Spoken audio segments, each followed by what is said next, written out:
Welcome to the first ever Casa Cares interview series. I am your host, Haley Brown, the project director for the Casa Building a Healthy Wolcott Coalition. Casa is made up of 2 staff, myself, the full-time director, and a part-time coordinator, along with dedicated community volunteers that are committed to reducing youth substance misuse and promoting wellness in Wolcott through collaboration, education, awareness, and community action. This past year during the pandemic, we started sending out weekly Casa Cares posts with fun memes, uplifting messages, and resources to community members. We felt this weekly outreach was a small way in which to make others feel connected and more supported. The weekly post evolved into this series, and we are excited to welcome our first guest, Deborah Borzolino,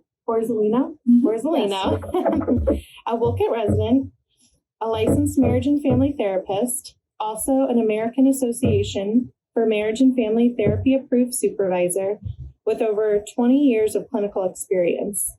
Her mission is to assist individuals, couples, and families to heal and grow. We are so thankful to have Deborah here with us today to talk about why does it feel like we are all stressed to the max and how to cope, which I'm sure we can all relate to right now. And then we will also end with some resources information on how to seek help, some local, statewide, national support for you guys. And then just before we kind of dive in to our topic, I'm going to share with everyone the Wolcott youth perspective from local data. So just a little background, every 2 years, CASA surveys 7th through 12th grade students on behavioral health matters. In November 2020, 8 months into the pandemic, we surveyed students remotely for the first time ever, so that was interesting, and asked about the impact COVID had on their lives. And here are some of the things that they reported. So middle and high school females feel a lot more anxiety due to COVID and experience a lot more depression and loneliness than males. High school youth who have used any substance in their lifetime are more likely to report a lot more anxiety and depression, and more likely to report problems with friends or family during their time of COVID. So these were just a couple of highlighted data points that I wanted to share. And we utilize the full survey report to better help support youth and families in Wolcott. And that data is on our website if you're interested in looking at the full survey report. And I know that, the data that I just shared is from the youth perspective, but I think we can still talk about stress in general terms as we are all dealing with the uncertainty of our regular routines and daily life. I know personally I am, feeling the hit of COVID and, routine being disrupted. So kind of leading from all that and leading into the first question for you, Deborah, is just what are your thoughts on why we are or may feel more stressed today? Well, first, thank you so much for having me. I'm very honored I get to be the first guest for this wonderful podcast, which I'm sure will be a huge success. And actually, before I answer the question, I have not been here to the high school since my son graduated about 4 years ago. And I actually graduated from this high school back in 1982, a very long time ago. But to walk in and to see all of the signs and the positive affirmations and the encouragement, and then even walking through the hallways and looking at some of the murals and the artwork is just what a testament to some real positive change. So I just wanted to acknowledge that because I certainly noticed it as I came in. So, as we know, the pandemic has been truly an unprecedented, and it's probably a very overused word at this point, but an unprecedented event. And for a lot of us, it was extraordinary stress. And for some, it was very traumatizing. They lost loved ones. We were shut off from the world. We were not able to connect with others. People lost their jobs. Some people lost their homes. I mean, so when we think about external stressors, that's about as big as you possibly can get. We lost our mobility.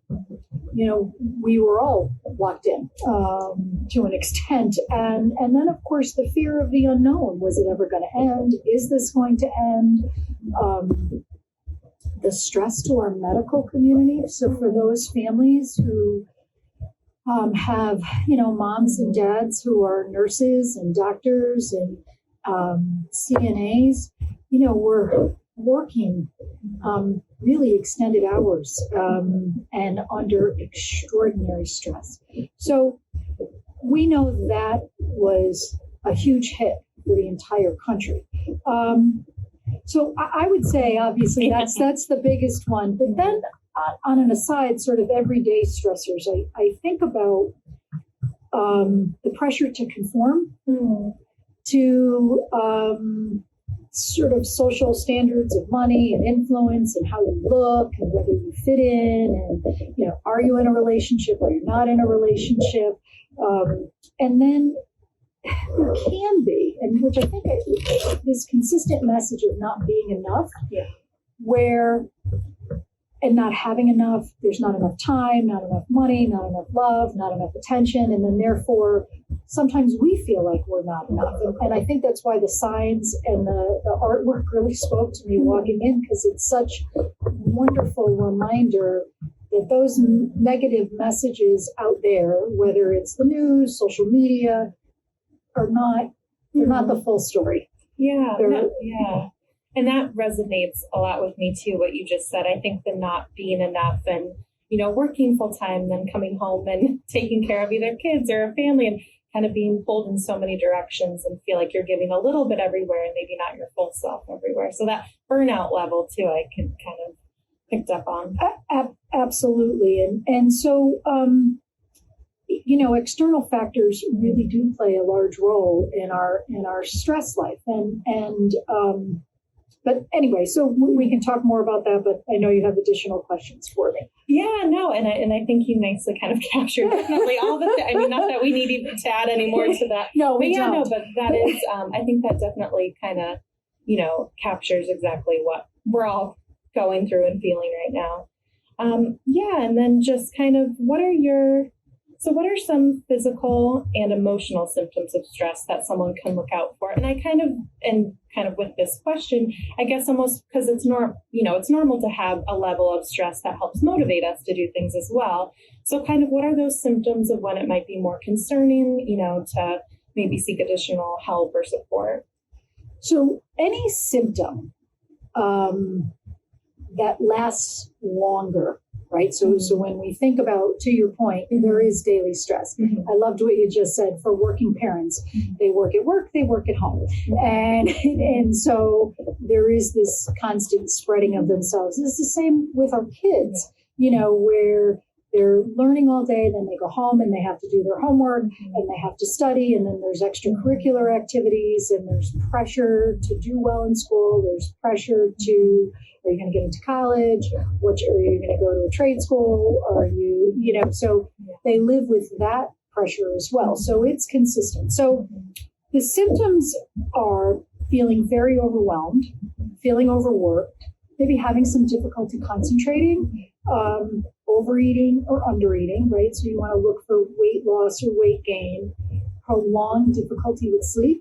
So it's not the one night, it's the over and over again where you're really having some trouble sleeping. Might be some anger and irritability. And for some, there's an excessive use of substances, whether that's alcohol or marijuana or other potentially deadly, dangerous substances.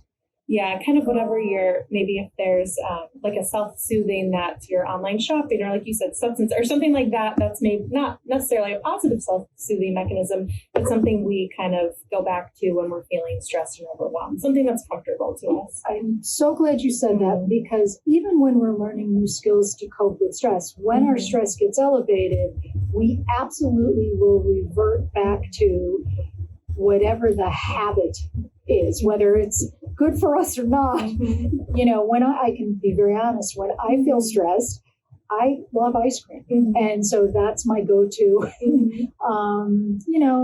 Chocolate is delicious. So I go right to sweets.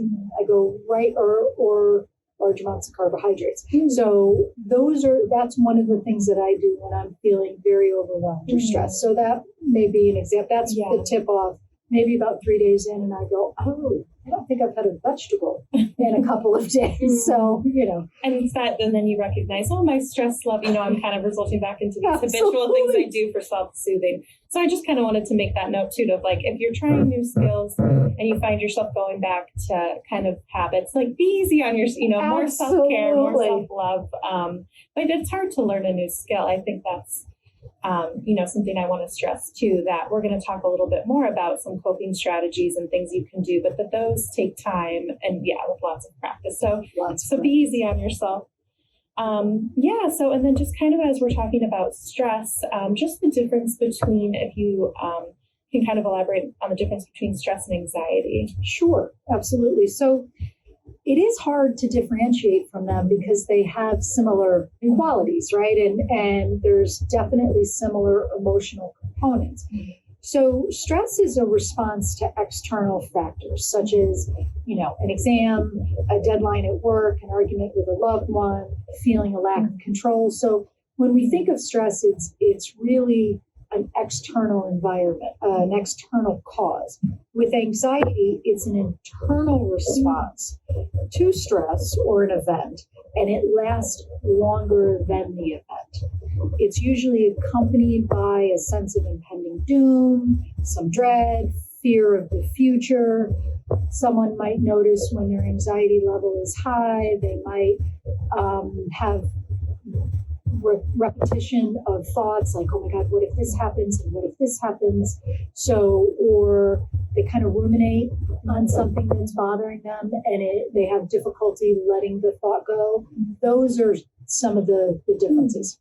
That's great to point out. Because, I know we hear often, especially among young people here at the high school, just kind of throwing around depressed, anxiety, stress. And I think even when talking with young people, kind of making the difference to them too, so they kind of know if it's okay, I just feel stressed today because it's an exam, or oh, my anxiety's so bad, and it could very well be that. But I think for them to understand a little bit too, that like some stress is good, or just like we're gonna have, there's no way to not, I think, have a little bit of stress in our lives also. There's also no way not to have some anxiety. So there's a terminology called just enough anxiety, and really what that means is, to your point, you talk about we can use things to motivate us. So sometimes just enough anxiety or just enough of a challenge, which will cause us stress, right? So, but that can motivate us to push ourselves out of our comfort zone and break through maybe something, a goal that we've had that we want to accomplish.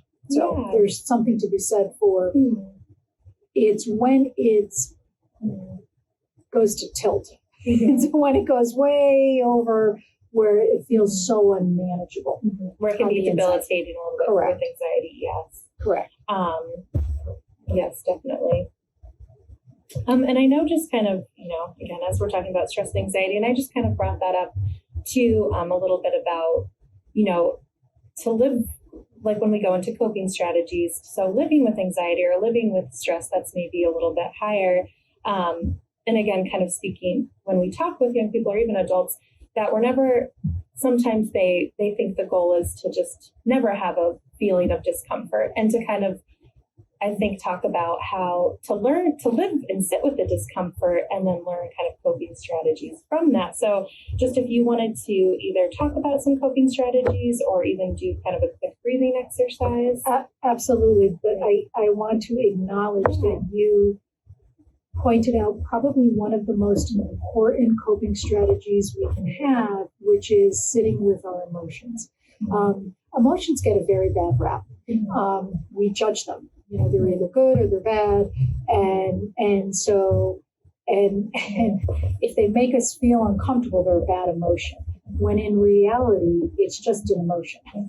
So I'm so glad that you brought that up, and we will go into that. So for those who are listening right now, if you just could take a moment and really kind of check in with yourself and think about maybe your heart rate is elevated a little bit, maybe you're doing a little shallow breathing, just sort of check in. And then we're going to do a minute breathing exercise. And if you don't mind, I'm going to use you. So what I'd like to do, and I have my little trusty watch here, and we're going to do a minute of deep breathing. So if you can just settle into your chair, put your feet on the floor, you feel comfortable, by all means, close your eyes and just begin to be still and notice your breathing. And in this next inhale, get the breath all the way down to your belly. Deep. Breathe it in. And then when you exhale, really release. And breathe in all the way into your belly. And let go.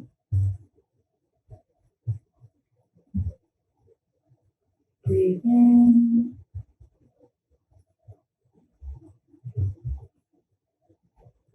Let go. And again.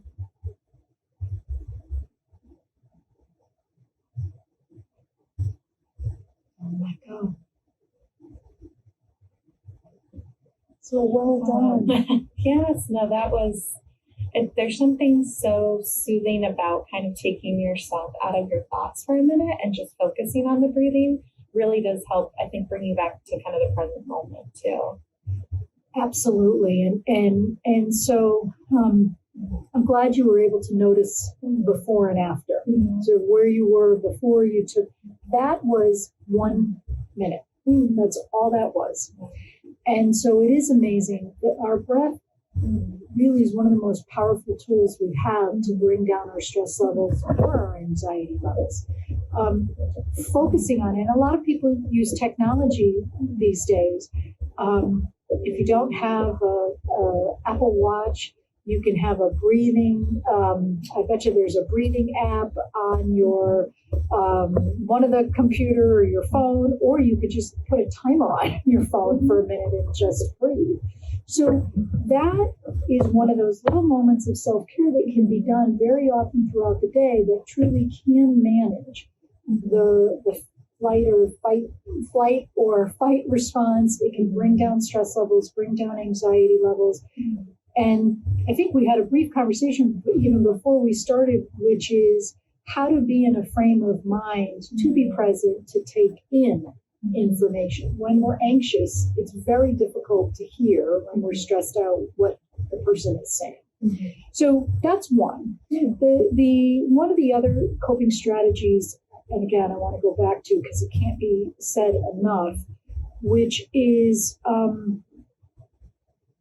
really sitting with your feelings. And as you sit with your feelings, call a trusted person in your life. A friend, a parent, a loved one, a school counselor, anyone that you feel very connected to and safe with, and talk about what it is that you're experiencing. Sometimes just releasing and getting it out will help you to gain a different perspective on it. So then, as the perspective changes, the stress level decreases and the anxiety decreases. So let's talk specifically about adults for this particular one, which is play. As adults, we work at work, we work at home, and we forget to play. You know, we have the golf course, just for an example, and I drive through there very often, and I think this is wonderful to see people out there golfing. Yeah. So that's a form of play. It doesn't always have to be a sport, but play is an important part of adult life, and we forget to do that. Yeah. We really forget to play. So a balance between work, play, self-care are definitely critical components to decreasing stress. In my private practice and in my work, I often hear I don't have any time for self-care. I hear that regularly. And I'd like people to challenge.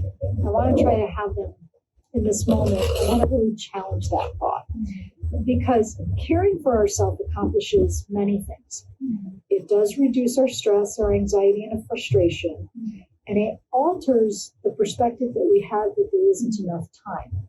Because when we are calm, when we've taken care of ourselves, there's an ability to be more productive because we are in a calm state. Then, one of the important for parents out there is self-care is actually critical for their children because it sets an example. And you know, our kids, and I am a mom of a 22-year-old, I can say that our son picked up more from how we lived than he did from what we said. Yeah. And most kids do. Mm-hmm. Kids watch how parents behave. They pay very close attention. They watch how they handle emotions. They watch how they handle work, life situations, much more than they listen to our words. And so by setting that example of self-care, you're saying to your children, you're important. Take care of yourself. I'm taking care of myself, and I want that for you. So there's that message. And then I want to go back to what you said about feeling our feelings. Us adults don't cry enough because, you know, we're not young anymore. I don't know what that social norm became, but really crying is an incredible release. Yeah.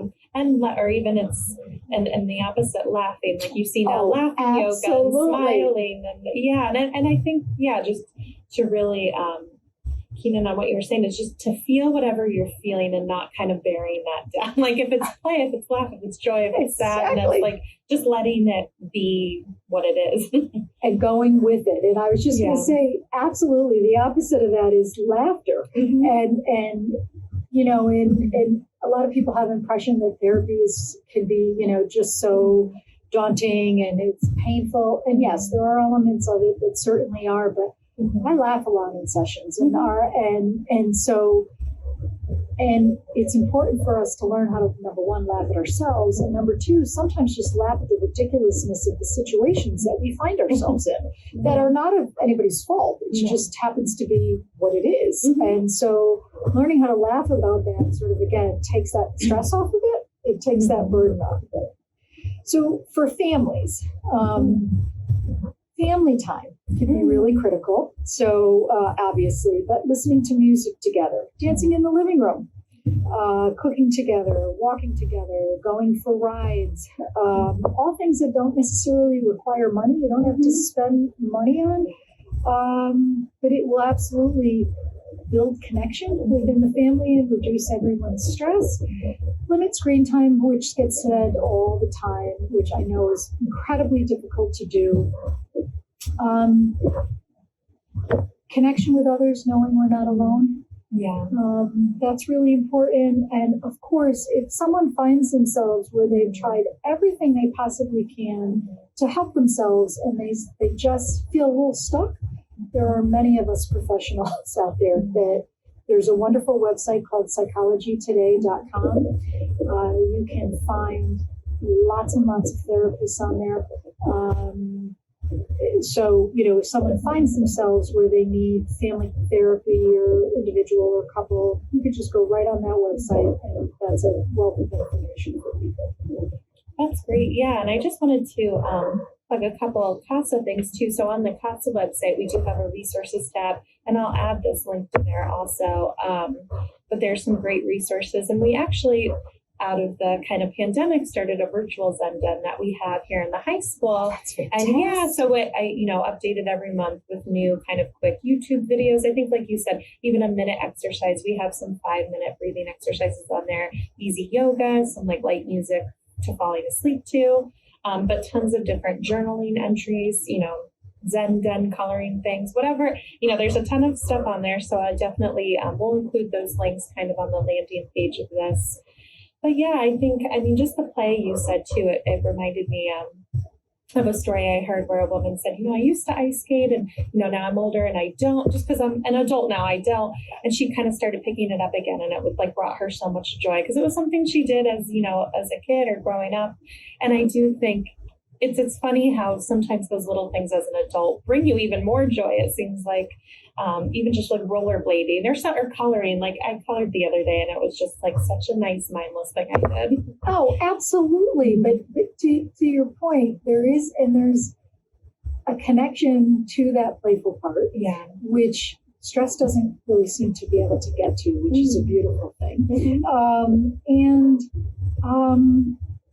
What I just heard is also letting go thought distortions, meaning that we're not judging because we like to go rollerblading or ride a bike or go for a walk with a friend or play with our dog, that or play with our kids. But there's something, some of us have this sort of all or nothing thinking, and that can cause us tremendous amounts of stress, and so to your point, if we also just sort of broaden and open our minds a little bit, we can recognize that very often things are much more gray than they are in either the black or the white thinking. And so I'm going to leave something with you and give you some other resources that you may want to call thought distortions that you may want to put on the website, so people could just take a look at it and go, maybe this causes me some stress because I'm jumping to a conclusion when I don't even know what the outcome is going to be, or I'm making something a catastrophe when, again, it's actually not maybe as big of a deal as we think it is. Kind of like looking at the facts of the situation. Like, what do I know right now, and what am I projecting, Correct. or what am I anticipating that's going to happen? No, that's great, and I'm sure will be very helpful for myself and many others. So, thank you so much for sharing all that. And then if there's anything, I know we're going to kind of end all of these interviews with a fun little just conversation card question that we have here in the office. But I just wanted to give you kind of a moment if there's anything else you wanted to share, leave the listeners with.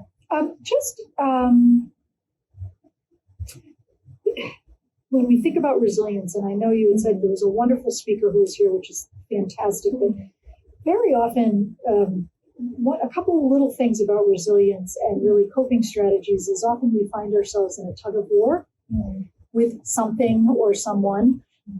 If we just let go of the rope, again, give us a little bit of space, a little distance, and acceptance and surrendering. So what you had said, just let it be. So surrendering to whatever is in the moment and accepting it. It doesn't mean it's going to stay that way forever. It just means in this moment, there may not be anything that can be done to change it.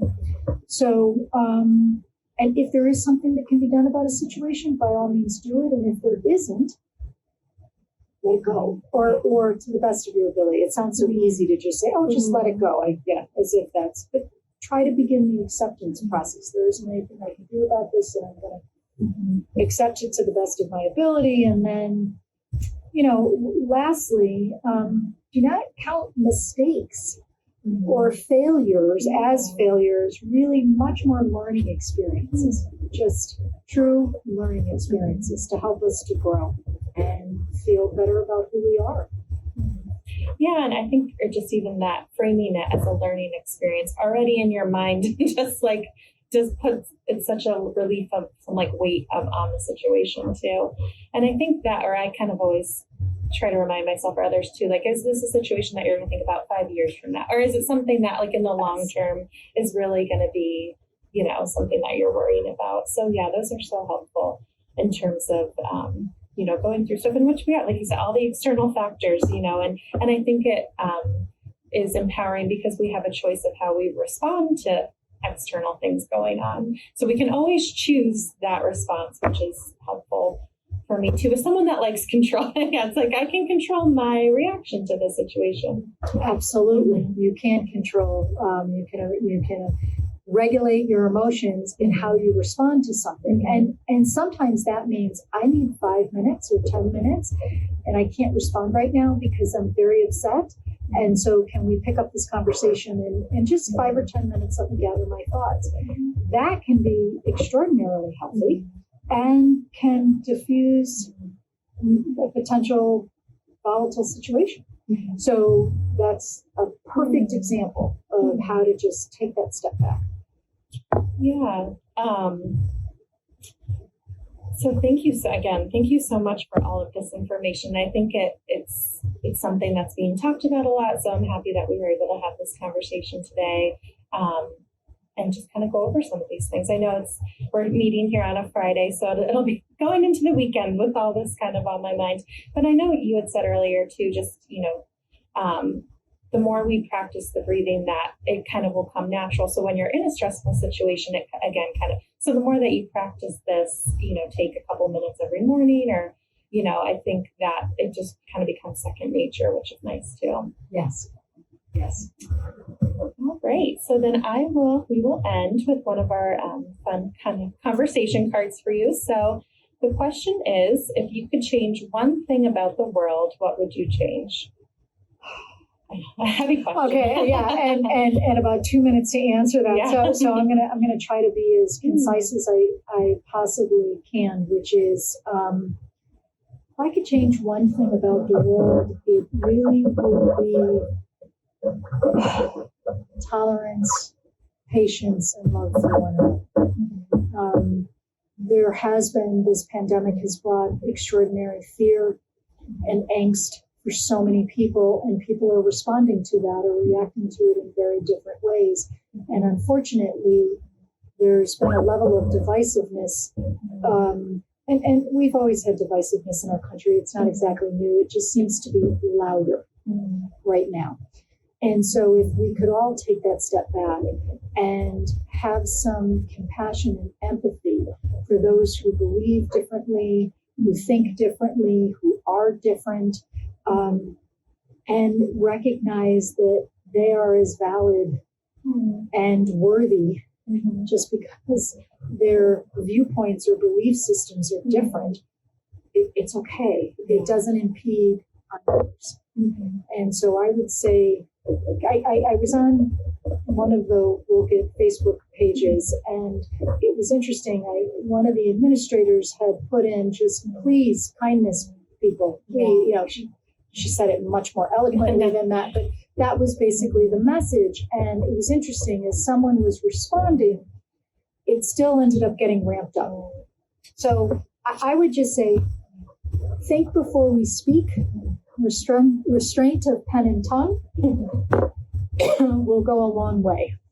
Yeah, and to that too, I think kind of the energy you put out comes back to you too. So if you're putting, positive energy and acts of kindness and coming from a place of love, I do think that comes back, and you see it more in the world too.